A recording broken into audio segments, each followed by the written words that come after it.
నమస్తే, నేను Kavitha. Welcome to I dream. ఈ మధ్య కాలంలో గుండెపోటుకి గురవుతున్నటువంటి చిన్న పిల్లల సంఖ్య కూడా ఎక్కువగా కనిపిస్తోంది. వీడియోలు చూస్తున్నాం. 10th క్లాస్ పిల్లలు కూడా క్లాస్ రూమ్‌లో పడిపోతున్నారు. ఎగ్జామ్ సెంటర్‌లో ఆడుకుంటూ కూడా కుప్పకూలిపోతున్నటువంటి స్టూడెంట్స్ ఉన్నారు. కేవలం చిన్న వయసు మాత్రమే కాదు, ఏజ్ నిమిత్తం లేకుండా ఈవెన్ ఎక్సర్సైజ్ చేస్తున్న వాళ్ళు కూడా ఎందుకని హార్ట్ అటాక్స్‌తో మరణిస్తున్నారు. కారణాలేంటి? మనతో పాటుగా ఉన్నారు ప్రముఖ వైద్యులు, మెడికల్ కౌన్సిల్ ఆఫ్ ఇండియా మాజీ సభ్యులు డాక్టర్ సిఎల్ వెంకట్రావు గారు. హలో డాక్టర్, నమస్తే. నమస్తే. చాలా పెయిన్ఫుల్ విజువల్స్ అనేవి కనిపిస్తున్నాయి, వీడియోస్ వస్తున్నాయి. చిన్న పిల్లలు పడిపోతున్నారు. హార్ట్ అటాక్స్ అంటే ఒకప్పుడు 50 ఏళ్ళు 60 ఏళ్ళు అని ఉండేది. ఇప్పుడు మరీ 16 ఏళ్ళు 17 ఏళ్ళ పిల్లలు ఏంటి డాక్టర్ అసలు? కలియుగం అసలు ఊహించని రీతిలో చిన్న పిల్లలు, యువకులు, పెళ్లి కాని వాళ్ళు, కొంతమంది పెళ్లిపీటల మీదే హార్ట్ అటాక్ రావటం, హాస్పిటల్ కూడా వెళ్ళే లోపలే దేవుడి దగ్గరికి వెళ్ళిపోవటం, ఇవన్నీ సంఘటనలు చాలా బాధాకరం. పిల్లలకు వచ్చేసరికి మేనరికపు వివాహాలు చేసుకోవటం వల్ల ఆ గుండెలో అనేక రకమైన మార్పులు ఉంటాయి. కనుక నేను ఇచ్చే సూచన ఏంటంటే, మీరు మేనరికపు వివాహం ద్వారా మీకు పిల్లలు ఉంటే వెంటనే గుండెకు స్కానింగ్ పరీక్ష ఉంటుంది, 2D ఎకో పరీక్ష. ఆ 2D ఎకో పరీక్ష చేస్తే లోపల ఏమైనా రంధ్రాలు ఉన్నాయా, గుండె ఏర్పాటు, గుండె నిర్మాణంలో ఏమైనా లోపాలు ఉన్నాయా, గుండెకు రక్తం సరఫరా చేసే నాళాల్లో ఏమైనా మార్పులు ఉన్నాయా అర్థమవుతుంది. అలాగే పాపం మిలిటరీలో జాయిన్ అవ్వాలని పరుగు పందెంలోకి వెళ్తారు, పోలీసుగా వెళ్ళాలని రిక్రూట్మెంట్కి వెళ్ళాలని పరిగెత్తు కుప్పకూలిపోయి చచ్చిపోతున్నారు హార్ట్ అటాక్ వచ్చి. కనుక దానికి ఏంటి చిట్కా అంటే, మీరు అటువంటి పోటీలకు వెళ్ళేటప్పుడు ముందు మీరు వెళ్ళండి, ఒక మంచి హాస్పిటల్కి వెళ్ళి నా గుండెకు స్కానింగ్ పరీక్ష, 2D ఎకో పరీక్ష అని చేయించుకోండి మీరే. దీనికి ఏమి ఇబ్బంది ఏమి లేదు. స్కానింగు మా పొట్టగట్ట స్కానింగ్ చేస్తారో, గుండెకి చేసే స్కానింగ్ని 2D ఎకో ఉంటుంది, దాంట్లో బయటపడుతుంది. అసలు వీటన్నిటికీ హార్ట్ అటాక్కి కారణం ఒక విలన్. ఇది చాలామందికి తెలియదు. అదేంటంటే బ్యాడ్ కొలెస్ట్రాల్, చెడు కొలెస్ట్రాల్, LDL కొలెస్ట్రాల్. ఇది ఎవరికైతే ఎక్కువగా ఉందో వాళ్ళకి ఏం జరుగుతుందంటే, ఈ చెడు కొలెస్ట్రాల్ వెన్నపూసలా ఉంటుంది. గుండె కండరాలకు రక్తము సరఫరా చేసే ఆ ధమనులను కరోనరీ ధమనులు అంటారు. దాంట్లో పేరుకుపోతే దాని మించి రక్తం వెళ్తుంటుంది కదా, రక్తంలో ఉండే ప్లేట్లెట్ కణాలు వచ్చి కూర్చుంటాయి ఈ కొవ్వు మీద. ప్లేట్లెట్ అనేది రక్తంలో ఉంటాయి. ప్లేట్లెట్తో పాటు సహచరులు ఉంటారు, ఎర్ర కణాలు, తెల్ల కణాలు. ఓయ్ ప్లేట్లెట్ నువ్వు వెళ్ళి కూర్చున్నావు, మేమేం తక్కువ తిన్నామని చెప్పి ఎర్ర కణాలు, తెల్ల కణాలు వచ్చి ఆ ప్లేట్లెట్ పక్కన చేరి కూర్చుంటాయి. ఎప్పుడైతే ప్లేట్లెట్లు, ఎర్ర తెల్ల కణాలు కూర్చున్నాయో గడ్డగట్టేస్తుంది. అప్పుడు ఆ కరోనరీ ధమనంలో పూర్తిగా మూసుకుపోతుంది, లేదా పాక్షికంగా అయినా మూసుకుపోతుంది. అప్పుడు గుండె కండరాలకు రక్త సరఫరా తగ్గటం వల్ల హార్ట్ అటాక్ వస్తుంది. అంటే విలను చెడు కొలెస్ట్రాల్, LDL కొలెస్ట్రాల్, ఈ బ్యాడ్ కొలెస్ట్రాల్. దీంట్లోనే మరొక రకమైన కొలెస్ట్రాల్ ఉంది, అది అన్న. వీడు తమ్ముడు, అన్న మంచోడు. ఆడెవరు? గుడ్ కొలెస్ట్రాల్, మంచి కొలెస్ట్రాల్, HDL కొలెస్ట్రాల్. వాడేం చేస్తాడు? గుండెను కాపాడతాడు. ఎట్టి పరిస్థితుల్లో గుండె గట్టిగా ఉండాలి అని చెప్పి HDL, అందుకే దాన్ని మంచి కొలెస్ట్రాల్ అన్నాడు. ఈడేమో దుష్టుడు, చెడు కొలెస్ట్రాల్, LDL కొలెస్ట్రాల్. కనుక మన శరీరంలో HDL కొలెస్ట్రాల్, మంచి కొలెస్ట్రాల్ ఎక్కువ ఉండాలి.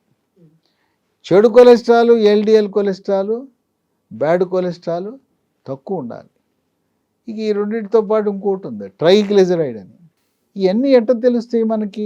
పరగడుపున లిపిడ్ ప్రొఫైల్ అనే రక్త పరీక్ష చేస్తే ఈ చెడు కొలెస్ట్రాల్ ఎంత ఉంది, LDL, మంచి కొలెస్ట్రాల్ HDL ఎంత ఉంది, ట్రైగ్లిజరైడ్ అనే కొవ్వు ఎంత ఉందో తెలిసిపోతుంది. దీనికి ఏమో డాక్టర్ రాసి ఇవ్వాల్సిన అవసరం లేదు. మంచి ల్యాబొరేటరీకి వెళ్ళి నాకు లిపిడ్ ప్రొఫైల్ చేయండి అని చేసేస్తారు. వాళ్ళు రేపు మనకి ఇంట్లోంచి ఫోన్ చేస్తే ఆన్లైన్లో బుకింగ్ చేసుకున్నా కూడా ఇంటికి వచ్చి రక్తం తీసుకెళ్ళిపోయి మనకి రిపోర్ట్ వాట్సాప్లో పెట్టేస్తున్నారు. కనుక ఈ లిపిడ్ ప్రొఫైల్ చేయించుకోవాలి. ఇంకో విశేషం ఏంటంటే వంశపారంపర్యంగా వస్తాయి హార్ట్ అటాక్. తాత 60 ఏళ్ళకి చనిపోయాడు, తండ్రి 50, మనవడు 40 ఏళ్ళకే చనిపోతాడు. తగ్గిపోతుంది ఇంకా జన్యుపరంగా తాత 60 అయితే మనవడు 40 ఏళ్ళకే పోతాడు. అంటే హార్ట్ అటాక్లు వంశపారంపర్యంగా కూడా వచ్చే అవకాశం ఉంది. మీ వంశంలో పూర్వీకులు కనుక హార్ట్ అటాక్తో చనిపోయిన అనుమానం కానీ ఆధారాలు ఉంటే మీరు జాగ్రత్త పడండి. అదే కాకుండా ఈ కొలెస్ట్రాల్ వ్యవహారంలో కూడా వంశపారంపర్యంగా చెడు కొలెస్ట్రాల్ అధికంగా వచ్చే గుణం ఉంది. అలాంటిది మనం గమనించవలసిన అవసరం ఉంది. దాని పట్ల జాగ్రత్త వహించాలి. ఇక కొంతమంది లావుగా ఉంటారు. ఈ లావుగా ఉండి ఎక్కువగా రోస్ట్లు ఫ్రైలు తినేవాళ్ళు ఈ చెడు కొలెస్ట్రాల్ అధికంగా ఉంటుంది. ఈ లావుగా ఉండటానికి మరో కారణం ఉంది. మెడ ముందు భాగాన సీతాకోక చిలుక ఆకారం ఉండే థైరాయిడ్ గ్రంథి సరిగా పనిచేయదు. నేను అడుగుతుంటాను పేషెంట్, నీకు థైరాయిడ్ ఉందా అంటే, చూడండి మెడ ముందు ఏమి వాపు లేదు కదా, నన్ను థైరాయిడ్ అడుగుతారు ఏంటి అంటారు. థైరాయిడ్ లోపం ఉన్నప్పుడు మీ మెడ ముందు వాపు ఉండదు కాక, ఉండొచ్చు ఉండకపోవచ్చు. రక్తంలో T3, T4, TSH అనే పరీక్ష చేస్తే తెలుస్తుంది. థైరాయిడ్ గ్రంథి సరిగా పనిచేయని వారికి చెడు కొలెస్ట్రాల్ అధికంగా ఉంటుంది, ట్రైగ్లిజరైడ్ అధికంగా ఉంటుంది, వాళ్ళకి హార్ట్ అటాక్ ఎక్కువగా వచ్చే అవకాశం ఉంది. సరే, నూనెల విషయంలో చాలామంది అడుగుతారు, బెస్ట్ ఆయిల్ చెప్పండి అంటారు. అసలు బెస్ట్ ఆయిల్ ముందు రోస్ట్లు ఫ్రైలు మానేయండి మీరు, ఇగురు కూరలు. అట్లాగే నూనెను పీల్చే టిఫిన్లు కూడా మానేయాలి. గారె నూనెను పీలుస్తుంది, బూరి, అరిసి, ఇట్లా పూరి అది నూనెను పీలుస్తుంది. మీరు చూడండి, ఎప్పుడైనా ఇప్పుడు ప్రయత్నం చేయండి, ఒక గారెని తీసుకోండి, దాన్ని గట్టిగా పిండండి, చుక్కలు పడతాయి, నూనె చుక్కలు పడతాయి. కనుక నూనెను పీల్చే వస్తువులు వాడద్దు. కూర తినండి, మాంసాహారమో శాకాహారమో. బెండకాయ పులుసు తినండి, బెండకాయ ఎగురొద్దు. చికెన్ తిను, బాయిలర్ చికెన్ తిను, చికెన్ రోస్టు చికెన్ ఫ్రై కాదు, చికెన్ కర్రీ తిను. మటన్ తిను, మంచిదే, కానీ మటన్ రోస్ట్లు మటన్ ఫ్రైలు వద్దు. నాటుకోడి కాదా ఓన్లీ మీరు బాయిలర్? నాటుకోడి కంటే పోషక పదార్థాలు బ్రాయిలర్ చికెన్లో అధికంగా ఉంటాయి. ఇది బక్క చిక్కి 2 ఏళ్ల తర్వాత అది చూస్తే ఎట్లుంటుంది, అది టీబీ పేషెంట్లా ఉంటుంది. ఎందుకంటే దానికి అసలు ఏదో అక్కడ ఒక ఆకు ఒక పురుగు తింటుంది. దీనికి మనం మనిషి తిన్నట్టు తింటుంది అది. ఆ పందెపు కోళ్ళ గురించి తెలుసా? ఈ సంక్రాంతి సీజన్లో పందెపు కోళ్ళు ఒక్కోదానికి 2000 రూపాయలు ఫుడ్ పెడతారు. మనం కూడా తినం అంత, 2000 రూపాయలు రోజుకు పెడతారు. అట్టకి మన బ్రాయిలర్ చికెన్కి రోజుకి 50 రూపాయల నుంచి 100 రూపాయల ఫుడ్ పెడతారు. ఈ కోడి ఏముంటుంది, నాటుకోడి ఎక్కడైనా పురుగు తింటుంది, ఎప్పుడు బక్క చిక్కు ఉంటుంది, 2 ఏళ్ళకి కానీ ఏది పెరగదు. కనుక బ్రాయిలర్ చికెన్ మంచిది. ఆ విధంగా రోస్ట్లు ఫ్రైలు మనం వాడకూడదు. సరే, ఏ ఆయిల్ మంచిదంటే, మనము కంపెనీల్లో తయారు చేసిన ఆయిల్ వద్దు. అసలు వనస్పతి డాల్డా వద్దు, అవి చాలా హానికరం. మనము ఈ కోల్డ్ ప్రెస్ ఆయిల్స్ అని వచ్చాయి, గానుగ నూనెలు, కరెంటు గానుగ నుంచి నూనెలు తయారు చేస్తున్నారు. ఇంతకుముందు ఎద్దు గానుగలు తయారు చేసి ఎద్దు బదులుగా కరెంటుని పెట్టారు. అదే గానుగ మధ్యలో పెద్ద స్తంభం ఉంటుంది, నిదానంగా తిరుగుతుంటుంది, అక్కడి నుంచి నూనె వస్తుంది, అది మంచిది. అయితే నెల రోజులు మించి నెల ఉండదు, ప్రతి నెల తెచ్చుకోండి. ఒక నెల వేరుశనగ నూనె, ఇంకో నెల నువ్వుల నూనె, అట్లా నూనెలు మార్చండి. ప్రతి నెల మార్చాలి, ప్రతి నెల మార్చండి. లేదు మీ ఇంట్లో జనం ఎక్కువ ఉన్నారు, అన్ని నూనెలు పెట్టుకుని ఓదాని టిఫిన్కి ఓదాని ఒక కూర కలపద్దు. ఆ విధంగా నూనెలు మార్చటం. లేదు మాకు డబ్బులు ఇబ్బంది లేదంటే, భూగోళం లేదా మంచి నూనె అంటే అత్యంత శ్రేష్టం అంటే ఆలివ్ ఆయిల్. ఆలివ్ ఆయిల్లో కూడా ఎక్స్ట్రా వర్జిన్ ఆలివ్ నూనె అని ఉంటుంది. ఆలివ్ నూనె 1 కిలో లీటర్ 500 ఉంటే ఎక్స్ట్రా వర్జిన్ 1000 రూపాయలు ఉంటుంది. ఇది ఎక్కడ దొరుకుతుంది అంటే, మీకు మరి స్టోర్లో దొరకచ్చు, మార్కెట్లో, సూపర్ మార్కెట్, లేదా అమెజాన్లో ఆర్డర్ పెట్టండి. ఎక్స్ట్రా వర్జిన్ ఆలివ్ నూనె ప్రపంచవ్యాప్తంగా ధనిక వర్గాలు, పాశ్చాత్య దేశాలు అందరూ అదే వాడుతున్నారు, షేకులంతా అవే వాడతారు గల్ఫ్లో. కనుక మనం కూడా అది వాడితే ఈ హార్ట్ అటాక్ వచ్చే గుణం తక్కువ. కనుక ఈ విలన్ చెడు cholesterol, LDL cholesterol, bad cholesterol నియంత్రించాలి. తర్వాత దీనికి లక్షణాలు ఎలా ఉంటాయంటే హార్ట్ అటాక్ అది ఎక్కువగా తెల్లవారుజామున వస్తుంది. తెల్లవారుజామున గ్యాస్ ట్రబుల్ని అనుకరిస్తుంది. ఛాతీలో మంట, పొట్టలో అసౌకర్యము, ఇది గ్యాస్ అనేసి ఏ గ్యాస్ గొట్టాలు, గ్యాస్కి సిరప్పులు తాగేసి వాళ్ళు కాలయాపన చేస్తారు. షుగర్ ఉన్న వాళ్ళకి నొప్పి ఉండదు, ఏదో గుండు పెట్టినట్టు ఎవరో ఎక్కి తొక్కినట్టు ఉంటుంది, కానీ తీవ్రమైన నొప్పి రాదు. ఛాతీపై అసౌకర్యము, నొప్పితో పాటు చెమటలు పట్టి ఆయాసం వచ్చిందంటే అది హార్ట్ అటాకే. వెంటనే హాస్పిటల్కి వెళ్ళాలి. వెళ్తే అక్కడ ఈసీజీ పరీక్ష చేస్తారు, కొన్ని రక్త పరీక్షలు చేస్తారు, చేసి ఇంటెన్సివ్ కేర్లో పెట్టి హార్ట్ అటాక్ అనే నిర్ధారణ అయితే అత్యవసరంగా అవసరాన్ని బట్టి యాంజియోగ్రామ్ పరీక్ష కూడా చేస్తారు. గతంలో యాంజియోగ్రామ్ అంటే తొడగుండా చేసేవారు. అది కొంచెం ఇబ్బందికరమైన పరిస్థితి. తొడలో గుచ్చి చేసేవారు, పడుకోబెట్టేసి ఒక ఇసుక మూట పెట్టేవారు ఈ తొడ మీద గజ్జల్లో, కాలు కదలొద్దు అనేవారు. ఈ కాలు కదలొద్దు ఈ మూట పెడితే మూత్ర విసర్జన కష్టమైపోయేది. ఓ రోజంతా పడుకోబెట్టేవారు. అప్పట్లో అంత అసౌకర్యం ఉండేది. ఇప్పుడు పద్ధతులు మారిపోయినాయి. చేతి మణికొట్టు నుంచి చేసి యాంజియోగ్రామ్ నార్మల్ అంటే 3 గంటల్లో ఇంటికి పంపేస్తున్నారు. ఎటువంటి అసౌకర్యం లేదు. ఈ టెస్ట్ అయిపోయినాక నువ్వు పేపర్ చదువుకోవచ్చు, నడిచి వెళ్ళి మూత్ర విసర్జన, మల విసర్జన చేయొచ్చు. అంత సులభతరమైంది. ఈ యాంజియోగ్రామ్ పరీక్ష చేసినప్పుడు ఏమైనా కరోనరీ ధమనులలో ఈ చెడు కొలెస్ట్రాల్ వల్ల ఏమైనా మూసుకుపోయి ఉంటే, గడ్డ కట్టుకుని ఉంటే దాన్ని తొలగించటం, శుభ్రపరచటం, బెలూన్తో ఉబ్బించటం చేసిన తర్వాత మళ్ళీ మూసుకుపోకుండా సన్నటి పైపు తొడుగుతారు. ఆ సన్నటి పైపుని స్టెంట్ అంటారు. అది 1 వేయచ్చు, 2 వేయచ్చు, 3 కూడా వేయచ్చు. ఇప్పుడు అసలు ఆపరేషన్ అవసరం లేకుండా 5-6 స్టెంట్లు కూడా 2-3 దశల్లో వేసేసి చికిత్స చేసే విధానం, ఆధునిక వైద్యం అందుబాటులోకి వచ్చింది. అదృష్టం ఏంటంటే ఆంధ్రప్రదేశ్లో ఎన్టీఆర్ వైద్య సేవ, తెలంగాణలో ఆరోగ్యశ్రీ, యాంజియోగ్రామ్ పరీక్షలు, స్టెంట్లు, బైపాస్, గుండెకి ఆపరేషన్ అన్నీ కూడా ఉచితంగా చేయటం అనేది పేదవాడికి ఎంతో కలిసి వచ్చే అంశం. హార్ట్ అటాక్ని ముందుగానే గుర్తించడానికి ఈసీజీ, గుండెకి స్కానింగ్, 2D ఎకో, బెల్ట్ మీద నడిపించి పరిగెత్తించే పరీక్ష, టీఎంటీ టెస్టులు 3 చేయించుకోవటం ఉత్తమం. ఇక కోవిడ్ గురించి మనం కోవిడ్కి హార్ట్ అటాక్కి సంబంధం ఉంది. కోవిడ్ జబ్బు వచ్చిన వారికి హార్ట్ అటాక్ వచ్చే అవకాశం ఎక్కువ. రక్తం చిక్కబడిపోయి ఉంటుంది వాళ్ళకి. కోవిడ్ ముఖ్యంగా 2వ వేవ్లో కోవిడ్ వచ్చి ఆక్సిజన్ శాతము తగ్గి హాస్పిటల్లో చేరిన వాళ్ళకి హార్ట్ అటాక్ వచ్చే అవకాశం ఎక్కువ ఉందని వైద్య పరిశోధనలు వెల్లడిస్తున్నాయి. వ్యాక్సిన్తో సంబంధం లేదు, కోవిడ్ వ్యాక్సిన్ వచ్చి రాని వాళ్ళు పుకార్లు పుట్టించారు, నేను కోవిడ్ టీకా వేసుకున్నా దానికి దీనికని. అసలు కోవిడ్ టీకాకి హార్ట్ అటాక్ ఎటువంటి సంబంధం లేదు అని సాక్షాత్తు ప్రపంచ ఆరోగ్య సంస్థ, వరల్డ్ హెల్త్ ఆర్గనైజేషన్ వాళ్ళు విస్తృత పరిశోధనలు చేసి కోవిడ్ టీకాకి హార్ట్ అటాక్కి ఎటువంటి సంబంధం లేదు, కానీ కోవిడ్ జబ్బు వచ్చిన వారు జాగ్రత్తగా ఉండండి, మీకు వచ్చే అవకాశం ఉందని వాళ్ళు పరిశోధనలు వెల్లడించారు.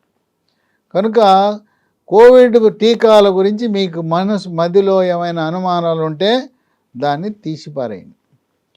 వ్యాయామం మంచిదే, పొద్దున్నే నడవటం, సాయంత్రం నడవటం, యోగా, ప్రాణాయామము, ధ్యానము, వ్యాయామం చేయాలి. కానీ వ్యాయామం చేస్తున్నాను, నేను సన్నగా ఉన్నాను, నాకు హార్ట్ అటాక్ రాదని మాత్రం నిర్లక్ష్యం వహించద్దు. కన్నడ హీరో, ప్రముఖ హీరో పునీత్ రాజ్కుమార్, ఆయన వ్యాయామం చేస్తూ ఉండగానే హార్ట్ అటాక్ వచ్చింది. ఆయన దేవుడి దగ్గరికి వెళ్ళిపోయాడు.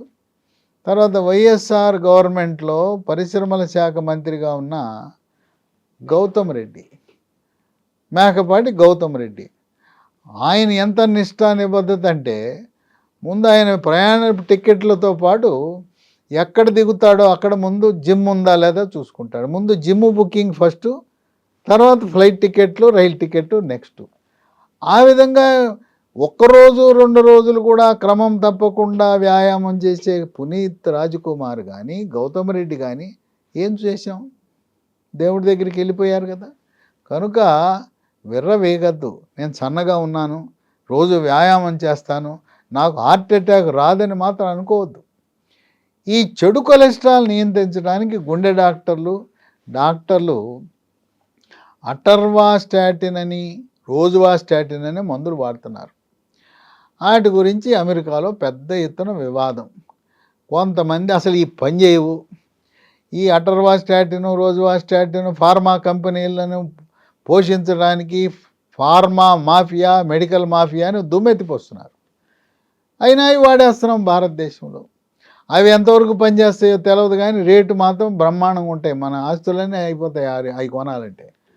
అయితే పోతే పోయింది. వాటి వల్ల సైడ్ ఎఫెక్ట్స్ కాంప్లికేషన్స్ ఏంటంటే పిక్కలు పట్టేస్తాయి, కండరాలు పట్టేస్తాయి, అనేకమైన అనర్థాలు ఉన్న ఈ రోజువాస్టాటిన్లు అటర్వాస్టాటిన్లు వాడనేలా అమెరికాలోనే దుమ్మెత్తిపోస్తున్నారు. అసలు అది పనికి రావు, పనిచేయవు అనేసి. అటువంటి తరుణంలో లీ ఫార్మా అనే కంపెనీ వాళ్ళు చక్కగా హెర్బల్ ఆయుర్వేదంతో కలిపిన లైఫోస్టెరాల్ అనే మందుని తయారు చేశారు. దీంట్లో అసలు రసాయనాలు ఉండవు. తయారీలో కానీ నిల్వ చేయడంలో కానీ రసాయనాలకు దూరం. దీంట్లో ఏముంటాయి? మన వంటిల్లే ఔషధశాల కదా, వంటింట్లోనే అన్ని ఔషధాలు ఉన్నాయి. ఆ వంటింట్లో ఉండే ఆ ప్రకృతి ద్వారా లభించిన వస్తువులు. దీంట్లో వెల్లుల్లి ఉంటుంది, పసుపు ఉంటుంది, మెంతులు ఉంటాయి, మిరియాలు ఉంటాయి, సోయా చిక్కుళ్ళ పొడి, తవుడు నూనె, టొమాటో. దీంట్లో ఏమన్నా కెమికల్స్ ఉన్నాయా? ఏమైనా హాని కలిగిస్తాయి? ఇవన్నిటిని దాంతో తయారు చేసిందే లైఫోస్టెరాల్.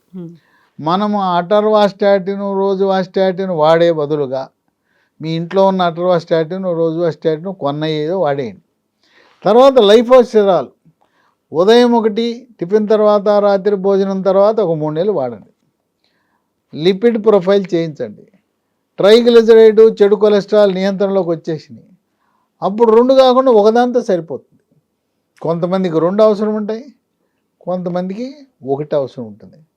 కనుక ఈ హార్ట్ అటాక్కి సూత్రధారి పాత్రధారి విలన్ లాంటిది చెడు కొలెస్ట్రాల్, బ్యాడ్ కొలెస్ట్రాల్, ఎల్డిఎల్ కొలెస్ట్రాల్ని నియంత్రించి దాని మీద మొట్టికాయ వేస్తే హార్ట్ అటాక్ రాదని మనం తెలుసుకొని దాన్ని నియంత్రించే దానికి సరైన విరుగుడు లైఫోస్టెరాల్.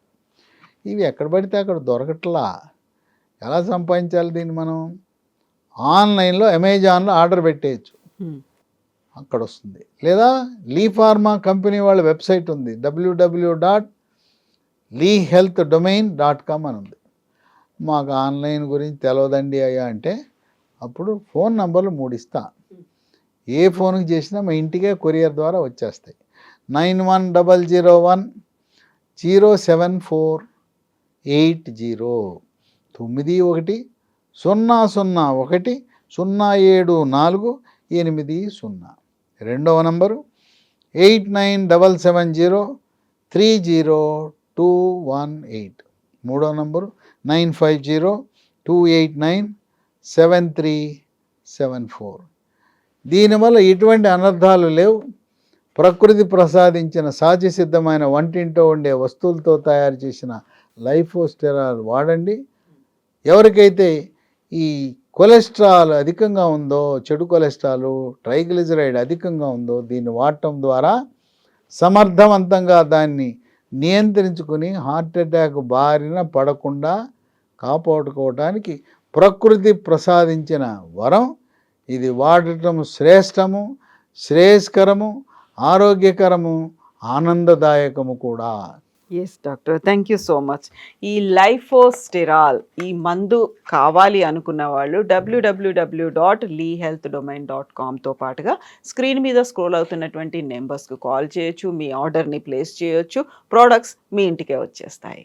And for more videos, please subscribe to iDream. Please subscribe to iDream. Please subscribe iDream. And please subscribe to iDream. For more videos, subscribe to iDream. Please like, share, and subscribe to the channel. Congratulations, iDream. Subscribe to iDream. Subscribe to iDream. So subscribe to iDream Media. iDream की iDream team अंदर की huge congratulations. Please subscribe iDream Media. Please subscribe to iDream. Subscribe iDream. Please subscribe to iDream. iDream అంటే నా కళల ఛానల్ను subscribe చేసుకున్న నోరు తిరుగుతలేదు మీరైతే గంట గుర్తు కొట్టండి. For more such videos, please subscribe to iDream. Subscribe to iDream. Please subscribe to iDream. Please subscribe iDream Media. Please do subscribe to iDream. Please subscribe to iDream Media. For best entertainment and information, please subscribe iDream. And don't forget to subscribe to iDream.